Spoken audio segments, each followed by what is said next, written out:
আজ হলো ডে 7 আর সকাল সকাল উঠে উষ্ণ গরম জল খেয়ে নিয়ে তারপরে করেছিলাম ব্রেকফাস্ট। আর ব্রেকফাস্টে করেছিলাম চিড়ের পোলাও, একটু সবজি দিয়ে, মোটামুটি একরকম সবজি দিয়ে করে নিয়েছিলাম, যেহেতু বাড়িতে বেশি সেরকম সবজি ছিল না।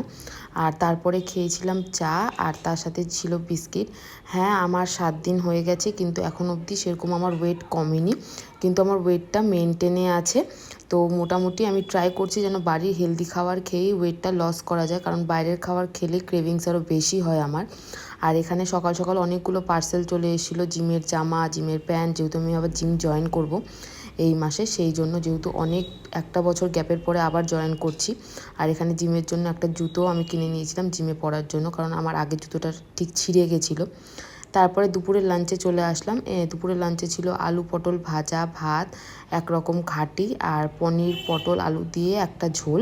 এটাই ছিল আমার লাঞ্চ। তারপরে আবার একটু রেস্ট নিয়ে পড়াশুনো করে নিয়ে বিকেলবেলা মানে এই 5টা সাড়ে 5টা নাগাদ খেয়েছিলাম চা, তার সাথে ছিল বিস্কিট। আর তারপরে আর সেরকম কিছু খাইনি। আর দিদুনরা আজকে মেলায় গেছিলো, যেহেতু আজকে চরণ দর্শন ছিল, তো দিদুনরা আসার পরে করেছিলাম রুটি। আজকে রাতে আমি 2টো রুটি খেয়েছি, তার সাথে ছিল, আর দুপুরে যা যা করা ছিল সেগুলো দিয়েই খেয়েছিলাম। আর আজকে এতটুকুই। দেখা হচ্ছে পরের একটা ব্লগে। Till then, by.